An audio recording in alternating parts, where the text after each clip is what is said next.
Bienvenidos a su podcast sobre la noticia, el podcast donde le damos la información y un poquito más en este último viernes del año, iba a decir del mes, bueno, del mes también, pero el último viernes del año, un año 2024 cargadísimo de acontecimientos, de información. Tuvimos elecciones en este año, tuvimos varias reformas, varios proyectos por parte del Estado, también tuvimos un gran tema migratorio que cabe la pena destacar, también varios casos ya a un nivel judicial, podríamos decir, varios casos que acapararon los medios, porque fueron escándalos, podríamos decir, tanto de narcotráfico como escándalos de corrupción.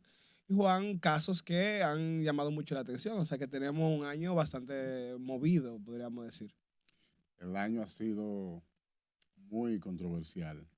Desde el primer punto que mencionaste, que hubo elecciones tanto congresuales como presidenciales, muchos casos judiciales, casos en el Congreso, me refiero a muchos proyectos, leyes en proyectos y, por cierto, muchas manzanas de discordia por el medio. ¿A qué te refieres con eso? Tú sabes que cuando hay un proyecto de cualquiera de los bandos políticos, ya sea por parte del oficialismo como por parte de la oposición, no siempre los congresistas logran ponerse de acuerdo y esto a su vez va a generar, ya tú sabes, muchos enfrentamientos. No, claro, y también el sistema político en el que se maneja en República Dominicana y cómo los políticos dominicanos tienden a manejar. Bueno, valga la redundancia, la política aquí, sabemos que los enfrentamientos son un pan del día a día, incluso son un resultado de la democracia. Sin democracia no habría la capacidad de que se den esos enfrentamientos. Pero ciertamente nosotros hoy vamos a enfocarnos en tres temas clave del 2024 que marcaron mucho el 2024. Y como primer tema tenemos estos casos que acapararon a nivel mediático y tuvieron un impacto social también, casos que hasta el día de hoy se siguen abiertos dentro del marco judicial que el Ministerio Público todavía sigue investigando, que dentro del caso que tenemos que mencionar, el caso más llamativo del año, es ciertamente el caso Camaleón, la operación Camaleón, o el caso Intran, para hablar ya en temas mañanos, que tiene como protagonistas a Hugo Veras, a Jochi Gómez y a Pedro Padovani, quienes fueron acusados de todo este entramado de la red semafórica, de controlar la red semafórica y de desviar más de 1.300 millones de pesos dominicanos en estos acuerdos de intentar modernizar el sistema semafórico de la República Dominicana, pero que por medio tienen acusación incluso hasta de terrorismo. O sea, es un caso que llamó la atención demasiado y más Hugo siendo quien era en su momento, porque Hugo, cuando fue director del Intran, era una persona con una gran tasa de aceptación dentro de la política dominicana. Bueno, viene de una familia muy amada y querida en la República Dominicana. Y él tenía un muy buen expediente, porque dentro de la política sabemos que juega un papel. ¿Qué tan alta es la tasa de rechazo de un político? Porque ese es el margen del cual un político no va a poder acercarse, porque es una tasa de rechazo que tiene. No va a llegar a ese público. Y la tasa de rechazo de Hugo Vera realmente que era muy baja. Era un político realmente de lo que Era de había, la sociedad claro, de lo que habían tenido una trayectoria sumamente limpia. limpia. Una trayectoria limpia. Entonces llega al Intran en el 2022 siendo una persona, digamos que con tasa de rechazo cero. Y que luego de estos escándalos, realmente podríamos decir que se ha quemado un poco, porque la población le ha perdido fe, muchos incluso, por esa misma tasa de rechazo baja que tenía, cuando explotó el caso del Intran, creían que Hugo era inocente. Y bueno, no podemos aquí culpar a nadie. Él todavía, Puede serlo. puede serlo, claramente. La justicia que se encargará de eso. Pero mucha gente estaba del lado de Hugo Veras, aún él siendo acusado por el Ministerio Público Principal como el acusado. principal acusado. Sí. Y tú sabes que cuando pasan este tipo de escándalo en contra de cualquier político, eso al momento de recoger el tollo que se hizo o de limpiar esa persona, si es que resulta ser inocente, tú sabes que la tasa de aceptación nunca es la misma, de ahí en No, adelante, ¿no? Porque la persona se quema Es como cuando tú tienes algo limpio que tú ensucias y luego tú tratas de recuperar su estado anterior. Por lo general nunca se logra de recuperar esa imagen 100%. No es que, lamentablemente, cuando ya una persona posa con los grilletes en la mano, con el casco que le ponen y ya van al, a- al juicio, cuando Sí. van a juicio, cuando posan por las cámaras, eso es una condena pública, aunque sea alguien inocente después, es una condena pública, porque esas fotos están en todos los lados, esos videos están en todos los lados. Ya dentro de la política va a ser muy difícil que tú tengas credibilidad, o sea, lamentablemente, sea inocente o no Hugo Vera, sea inocente o no Jochi Gómez, pero en el caso de Hugo Vera más, porque Sí, porque era una figura política. él era la figura política, era el director de la entidad, ya es una condena pública. Y como tú dices, ciertamente no va a poder llegar a ser quien ya Hugo Veras era. Y su nombre, aunque quede impune del caso, va a quedar manchado. Sí, porque su perfil se perfilaba como un buen dirigente político, como un buen funcionario, quizás con un perfil presidencial con el tiempo. Pero en el momento en que cayó ahí, porque es como te digo, tú sabes que mayoría de las personas que ve un video o que lo ve envuelto en esa situación que se entera, no todos luego, posterior, en el tiempo, cuando esa persona quizás es descargada, se dan cuenta de que fue inocente. No, no, y que hay un tema de seguimiento de la información, que ahí vamos a tocar ese tema porque los medios también tienen un papel muy importante en el manejo de la información de estos temas y la responsabilidad de la objetividad con ese caso. Pero yo sí quería hacer el apartado para mencionar qué papel juega el Ministerio Público en estos casos. Y es Ese que tramado. en todo este tramado, porque el Ministerio Público es realmente el que acusa y Sí. el que lleva la acusación para que el juez sea quien dicte si una persona es culpable o no. Lo descargue O no. o lo Y en el condene. caso de la prisión preventiva, que fue la medida de coerción que se le impuso tanto a Hochi como a Pedro y como a Hugo Veras, se le había dictado una prisión preventiva de 18 meses. Ellos se descargan por una garantía económica que pagan. En el caso de Hugo Vera fueron 5 millones de pesos, si mal no recuerdo. Pedro Padovani también fueron 5 millones. En el caso de Hochi fueron 2 millones. Entonces, esto se le da porque ellos no representaban un riesgo de fuga. En el caso en que se da la prisión preventiva es cuando representan un riesgo de fuga, un riesgo de que vayan a manipular las pruebas o que vayan a presentar una amenaza contra uno de los testigos. O sea, que son casos excepcionales, que la verdad es que como se maneja el Ministerio Público aquí y también el sistema judicial, se le da prisión preventiva en muchos casos que puede que no lo ameriten, que eso se ha normalizado mucho. Incluso se ha debatido eso mucho. Sí, que incluso Jenny Berenice en su momento lo defendió, tanto eso como los acuerdos que con los acusados para que los casos se vayan destapando. O sea que de la manera en que se ha manejado el Ministerio Público, ha dado a creer a la persona que este es el caso. Que ya, por ejemplo, que Hugo está libre o que Hochi está libre. Y realmente estos casos, como los otros casos, como el caso Pandora, como el Antipulpo, como el Coral 5G, son casos que todavía no o sea, siguen en vigencia. Todos son casos que se siguen investigando. Siguen activos. Y lo digo porque se entiende en su momento cuando tanto Hochi como Hugo salieron de la cárcel, se dijo, no, pues están libres. Y no, ellos están en su casa o en su trabajo esperando a que se le cante una sentencia al caso, porque todavía el caso sigue bajo investigación y es un caso muy complejo, porque se están hablando de más de 7 acusaciones, de 7 a 3 acusaciones por cada implicado. De hecho, a ellos se culpabiliza también, se le culpa a ellos de que fueron quienes manipularon el sistema semafórico del país. Cuando te recuerda el apagón de que ningún semáforo Claro. funcionaba, ellos se dice que son los responsables de este hecho y como ciudadanos sabemos que eso nos afectó a todos.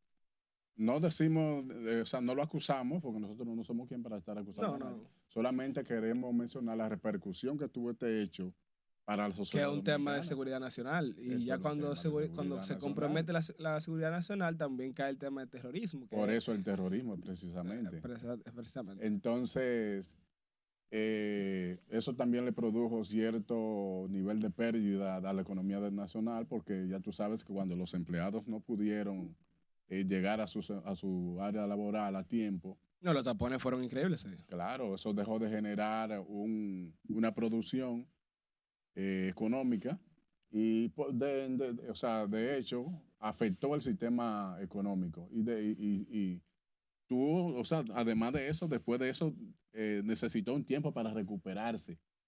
O sea, para luego el Estado hacerse cargo del sistema semafórico y tirar hacia adelante. Bueno, y de que mucha gente se dio cuenta que el Estado no controlaba el sistema semafórico, que eso es un miedo social increíble. Ahí fue que se destapó. Sí, sí. Pero yo, para terminar la idea también del Ministerio Público, recalcaba que el problema con estos casos es que al iniciar estos casos tienen un boom mediático, explotan y como la cobertura que se le da a estos casos hace pensar que los casos se van a resolver al instante, o se van a resolver en el momento, cosa que no es de esa manera, porque hay una investigación de por medio y los casos se van apaciguando, podríamos decir. Entonces, en el caso, tanto en el caso Camaleón como el caso Pandora, que eran casos que tenían muchas personas siguiéndolo, vemos como muchas personas creen que el caso se va a desestimar y el caso simplemente sigue en, en vigencia, solamente que van bajo el proceso de investigación. Nosotros vamos a una pequeña pausa, pero volvemos con este tema en un minuto.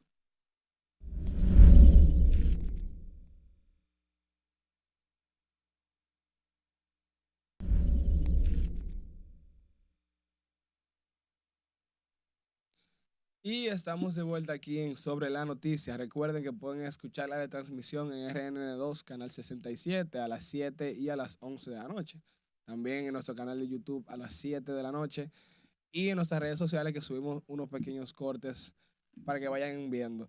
Como veníamos hablando de cómo estos casos que llamaron mucho la atención en 2024, como el caso Pandora, como el caso Camaleón, que es el caso en cuestión que estamos tocando, y que son casos que todavía siguen en vigencia y que ciertamente hay que darle un seguimiento porque son casos que no se han cerrado y que son casos que se ha comprometido una gran cantidad de dinero y dinero que realmente pertenece al Estado, pertenece a todos los dominicanos y son casos que llaman mucho la atención.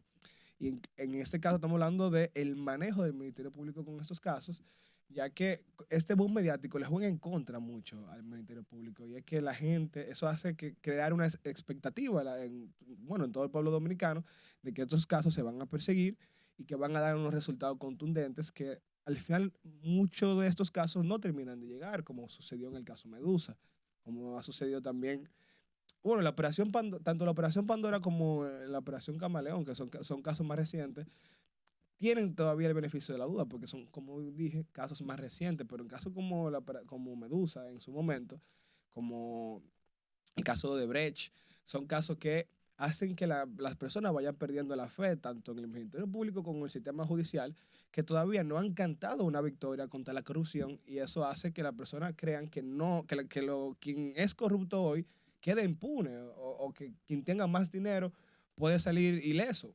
Eso también da la percepción a aquellos acuerdos que el Ministerio Público se ha caracterizado por hacer, que sí es verdad que accedan a una información que no iban a acceder en su momento o que hacen que el caso se destape un poco más, pero dan la impresión de que con dinero tú te puedes salir de los casos, de que estas personas quedan impunes de los casos, como pasó, como te dije, en el caso Medusa, o como ha pasado en este caso, que se salen bajo fianza, pero vemos cómo pagaron una fianza y la gente todavía está esperando cuál va a ser la medida que se va a tomar Sí. con ellos. No solamente en este caso, también hemos visto como en otros casos, estos acuerdos se malinterpretan muchísimo porque no se ven los resultados contundentes a lo largo del tiempo. Sí, es como si cayera, no vamos a decir en un pasivo legal, sino como en un pasivo de la información. Porque los ciudadanos, como tú decías, como que entonces se quedan esperando. Por ejemplo, quedó en el caso de este, que fue más reciente que tocamos, el caso de Hugo Vera, el caso Intran. Eh, Le dieron medidas de coerción, de una garantía económica, etcétera, etcétera. Pero entonces el caso duerme ahí hasta que las entidades o la fiscal, el Ministerio Público termine sus investigaciones. Luego después, ellos, cuando se reinicie el caso, entonces ya se dará el veredicto final. Sin embargo, mientras tanto, la sociedad dominicana está esperando. ¿Y qué pasó? Aunque hay otra cosa que tampoco se puede pasar por alto, de que da mucho que decir que, por ejemplo, cualquier funcionario que sea acusado de que se perdieron 100 millones y que él resuelva con 10, hay una ganancia económica considerable por 90 millones de ganancia, tú sabes. Sí, es que como te digo, son casos que se tienen que trabajar con mayor cautela porque dejan un mensaje muy erróneo a la población. Y es que con dinero tú te puedes salir de todo.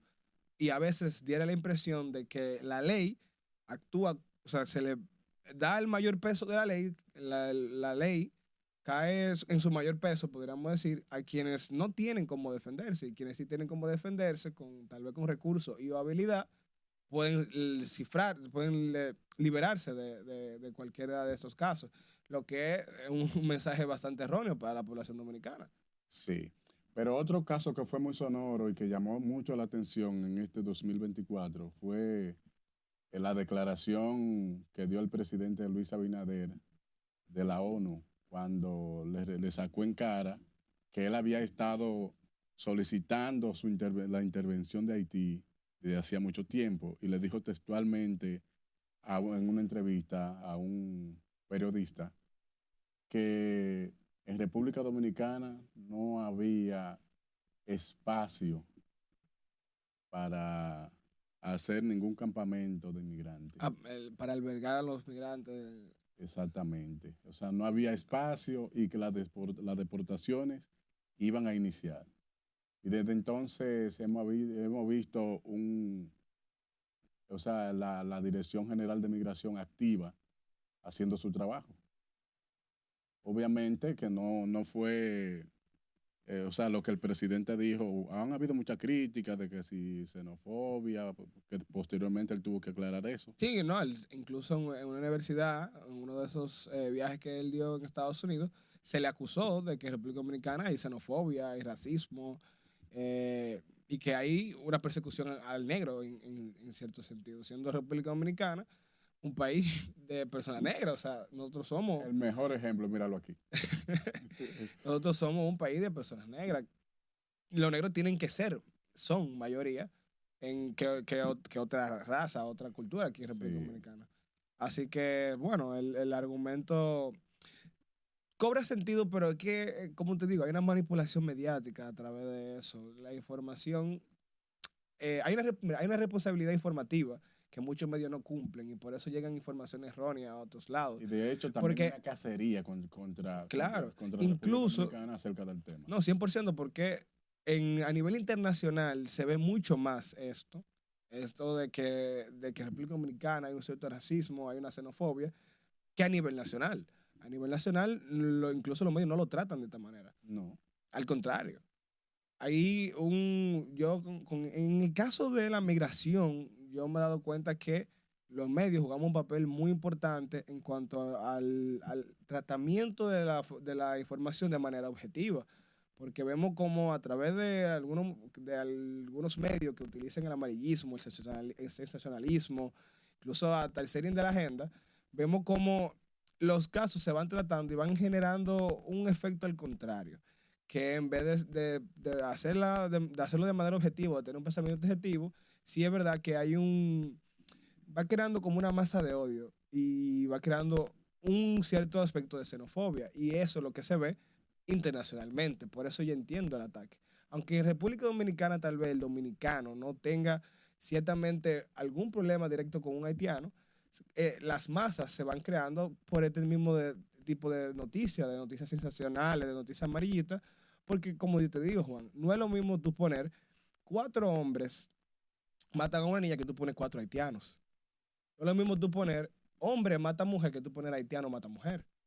Porque ya tú vas dándole al lector, a quien va leyendo esa noticia, tú le estás dando por dónde tiene que ir pensando, lo tiene que ir pensando como lo hizo un haitiano. Y cuando suceden estos casos que se van acumulando, van generando odio y van generando lo que se podría llamar xenofobia. Porque va generando un odio hacia un sector en particular, que son los haitianos en República O Dominicana. sea, contra una N, vamos a decirlo de este modo, pues. Pero también han habido o sea, otros factores que han sido responsables de esta percepción a nivel internacional. Y es que todo el mundo sabe que esto también es un tema de agenda y que se han denunciado cierto tipo de proyectos, o sea, con respecto a las dos naciones, o sea, a nivel internacional, obviamente, porque mientras los haitianos están tranquilos en su territorio, aceptan su realidad, luchan por ella, República Dominicana de este lado igual, pero siempre hay atisbadores, hay personas que se encargan de, o sea, su tarea es tratar de poner a que los dos países se No, confronten, se choquen. claro, hay una intención de hacer un ustedes contra nosotros. Y ahí es donde yo digo que la polarización del tema migratorio en República Dominicana, de si tú eres o nacionalista o no, o pro haitiano o no, hace que la conversación sea esta, ustedes contra nosotros. Incluso recuerdo como habían eh, páginas en internet, como habían muchísimos medios hablando de una posible guerra contra los haitianos, que los haitianos no van a declarar la guerra.